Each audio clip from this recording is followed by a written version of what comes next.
Hello finance people, మన ఛానల్లో వీడియోలు చేసి చాలా రోజులైంది. లైక్ 6-7 మంత్స్ బ్యాక్ మనం కంటిన్యూస్గా చేసాం. తర్వాత మళ్ళీ లైక్ కొన్ని సిచ్యువేషన్స్ వల్ల చేయలేకపోయాను.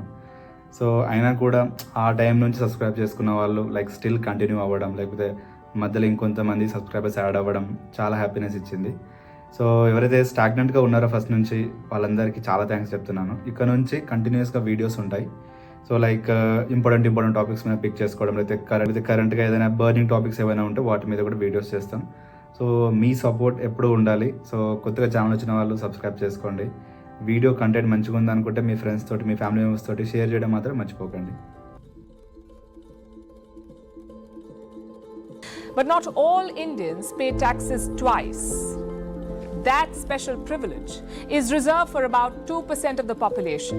For those of us in the salaried class, we have the honor of supporting the nation twice over, thanks to taxes. Present సిచ్యువేషన్స్లో మెయిన్గా ఫైనాన్స్లో మాట్లాడాలంటే ఎక్కడ పోయినా కూడా ట్యాక్స్ అనేది ఒక బర్నింగ్ టాపిక్ అని చెప్పాలి.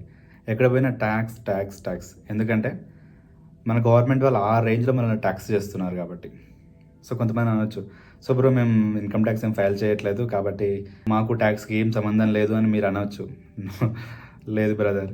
సో లైక్ మీరు డైలీ చేసే ట్రావెలింగ్, మీరు డైలీ వెళ్ళే మూవీస్కి, మీరు డైలీ తినే ఫుడ్కి, మీరు డైలీ చేసే షాపింగ్కి ప్రతి దగ్గర కూడా ఇండైరెక్ట్గా ట్యాక్స్ కడుతున్నావు.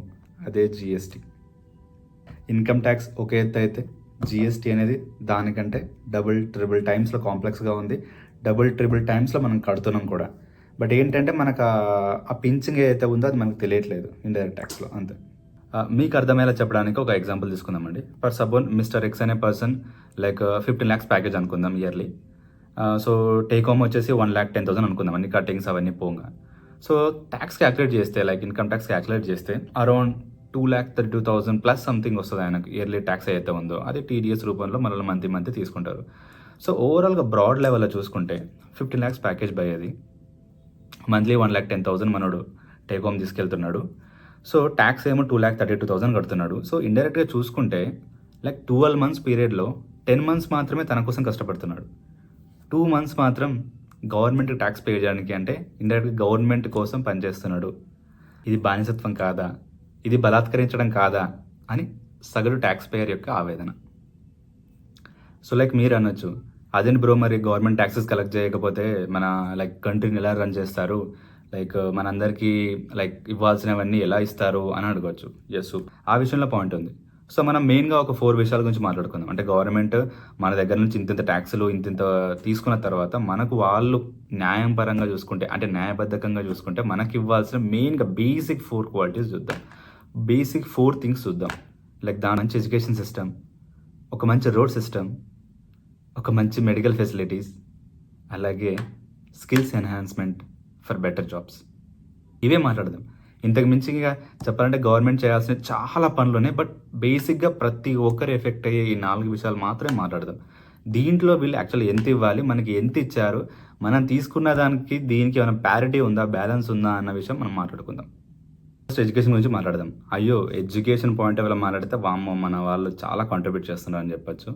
ఎందుకంటే పాపం గవర్నమెంట్ స్కూల్లో కష్టపడి చదువుతున్నారు, లేకపోతే కష్టపడి ఇది అవుతున్నారు అని చెప్పేసి పాపం మన ఎమ్మెల్యేస్, మన ఎంపీస్, మన పొలిటీషియన్స్ ఎవరైతే ఉన్నారో వాళ్ళే మంచి కష్టపడి ఒక మంచి private schools, private colleges, private యూనివర్సిటీలు మంచి కష్టపడి కన్స్ట్రక్షన్ చేయించి జస్ట్ నార్మల్గా ల్యాక్స్ ఛార్జ్ చేసుకుంటూ మంచి ఎడ్యుకేషన్ సిస్టమ్ని పాస్ ఆన్ చేస్తున్నారు. అన్ని దానాల కన్నా విద్యాదానం చాలా గొప్పది అని లక్షలు వేసుకుంటున్నారని చెప్పేసి నెటిజన్స్ అనుకుంటున్నారు. ఏ ఒక్క రోజైనా న్యూస్ చూసారా? పొలిటీషియన్స్ వాళ్ళ చిల్డ్రన్స్ కానీ, లేదా పొలిటీషియన్స్ సంబంధించిన రిలేటివ్స్ కానీ ఏ ఒక్కరైనా government school, like government colleges, government యూనివర్సిటీలో ఏదో ఒక దగ్గర ఉన్నారు అనే న్యూస్ ఎప్పుడైనా వినిపించిందా? వినిపించదు. ఎందుకంటే వాళ్ళకే నమ్మకం లేదు. అంటే బీయింగ్ పొలిటీషియన్స్ మీరు ఏం చేయాలి అంటే గవర్నమెంట్ ఎడ్యుకేషన్ సిస్టమ్ ఏదైతే ఉందో దాన్ని రోబస్ట్గా తయారు చేయాలి, దాన్ని మంచిగా వెల్ స్ట్రక్చర్డ్ చేయాలి. చాలామంది గవర్నమెంట్ స్కూల్స్కి రావడానికి మీరు ఎంకరేజ్మెంట్ చేయాలి. అది వదిలేసి మీరే ప్రైవేట్గా కాలేజీలు, స్కూళ్ళు, యూనివర్సిటీలు కట్టేసి లక్షల ఫీజులు తీసుకొని వాటిని క్యాంపెయిన్ చేయడానికి పెద్ద సెలబ్రిటీని, నేషనల్ లెవెల్ సెలబ్రిటీస్ని యూజ్ చేసుకుంటున్నారంటే మీరు ఏం చెప్పాలనుకుంటున్నారు ప్రజలకి? అంటే గవర్నమెంట్ ఎడ్యుకేషన్ సిస్టమే బాగాలేదు, అంటే సెటరేట్ చేయాల్సిన మీరే బాగాలేదని చెప్పేసి మా కాలేజీలు, మా యూనివర్సిటీ, మా స్కూల్స్కి రండి అని మీరు ప్రమోట్ చేస్తుంటే మీరే ఇండైరెక్ట్గా మేమేం చేయలేము, సో కాబట్టి అంటే గవర్నమెంట్ తరపున మేమేం చేయలేము, కాబట్టి మీరు ప్రైవేట్కి రండి, ప్రైవేట్లో మళ్ళీ మీరు మాకు కష్టపడి ఎక్కడికో వెళ్ళడం ఎందుకు, అవి కూడా మేమే కడతాము, జస్ట్ ఏంటంటే లాక్స్ రూపీస్లో జస్ట్ ఫీజులు కట్టండి అని మీరు చెప్తున్నట్టే కదా అని బయట అనుకుంటున్నారు. సో ఎడ్యుకేషన్ అనే ఒక బేసిక్ నెసెసిటీని వీళ్ళు ఆల్రెడీ బిజినెస్ చేశారు, దాంట్లో కోట్లు ప్రాఫిట్లు చేసుకుంటున్నారు, దాంట్లో కోట్ల స్కాములు చేసుకుంటున్నారు, అది వేరే విషయం అనుకోండి. బట్ ఇంకా తర్వాత రోడ్ సిస్టమ్ గురించి మాట్లాడదాం. అబ్బో, ఈ రోడ్ సిస్టమ్ అనేది ఇంకా మనం ఎంత తక్కువ మాట్లాడుకుంటే అంత బెటర్ ఏమో. రోజు ఆఫీస్కి వెళ్ళే వాళ్ళు, రోజు ట్రావెలింగ్ చేసే వాళ్ళకి బాగా తెలుసు రోడ్ సిస్టమ్ ఎలా ఉందని చెప్పేసి.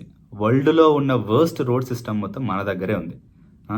మంచి రోడ్ కట్టడమే రాదన్నట్టుగా కడుతున్నారు కాంట్రాక్టర్స్ అయితే. అంటే మన వాళ్ళు కూడా చూస్తారేమో మేబీ, వీళ్ళేంటి ఇంత క్వాలిటీ రోడ్ కడతామంటున్నారు, సో వీళ్ళకి ఇవ్వకూడదు టెండర్, సో వీడేంటి కొంచెం నాసి రకం కడతా అంటున్నాడు, ఓకే డన్, ఇలా ఇవ్వాలి. ఎందుకంటే మళ్ళీ కొత్త రోడ్స్ వేస్తున్న కొద్దీ కొత్తగా అనిపిస్తుంది ప్రజలకన్న పాయింట్లో వేస్తున్నట్టున్నారు. But still world global report ప్రకారం మొత్తం మన ఇండియా టాప్ నెంబర్ 1 దేనికి, రోడ్ యాక్సిడెంట్స్ ద్వారా డెత్స్ అయ్యే కేసెస్లో. సో ఆ రేంజ్లో మన కాంట్రిబ్యూషన్ ఉంది వరల్డ్లో. మెడికల్ ఫెసిలిటీస్, వామో, దీని గురించి కూడా మనం ఎంత తక్కువ మాట్లాడితే అంత బెటర్, ఎందుకంటే అక్కడ మాట్లాడుకోవడానికి ఏం లేదు కాబట్టి.